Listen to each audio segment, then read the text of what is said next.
Hujambo na karibu sana mtazamaji wa Zone Media, natumaini umeamka salama kabisa. Baharia Mtanzania afariki dunia katika shambulio la bomu mlango wa Hormuz. Shirika la uwakala wa meli Tanzania TASAC limethibitisha kifo cha baharia Mtanzania Mchama Maregesi Mongu kilichotokea tarehe 3 Mei 2026 baada ya chombo alichokuwa akihudumu kushambuliwa katika eneo la mfereji wa Hormuz.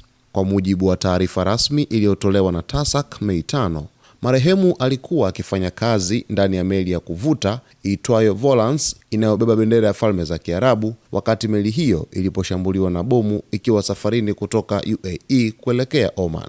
Tukio hilo limetokea katika kipindi ambacho hali ya usalama katika mfereji wa Hormuz imeendelea kuwa tete kutokana na mvutano wa kijeshi unaoendelea katika ukanda huo muhimu wa kimataifa. TASAC imesema kwa sasa inaendelea kushirikiana na Wizara ya Mambo ya Nje na Ushirikiano wa Afrika Mashariki kufuatilia kwa karibu taarifa za tukio hilo, ikiwemo jitihada za kuupata na kurejesha mwili wa marehemu nchini kwa ajili ya mazishi. Katika taarifa hiyo, shirika hilo limetoa salamu za pole kwa familia, ndugu, jamaa na marafiki wa marehemu kufuatia msiba huo mzito.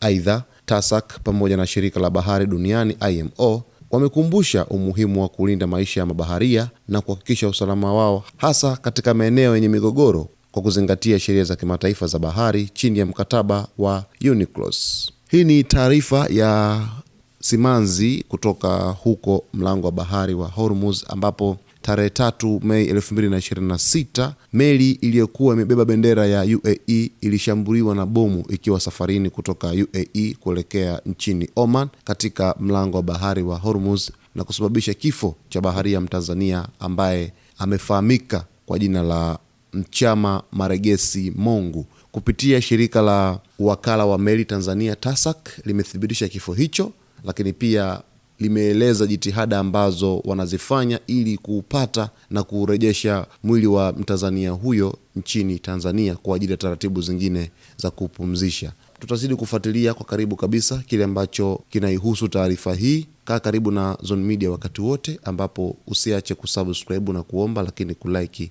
kucomment pamoja na kushare.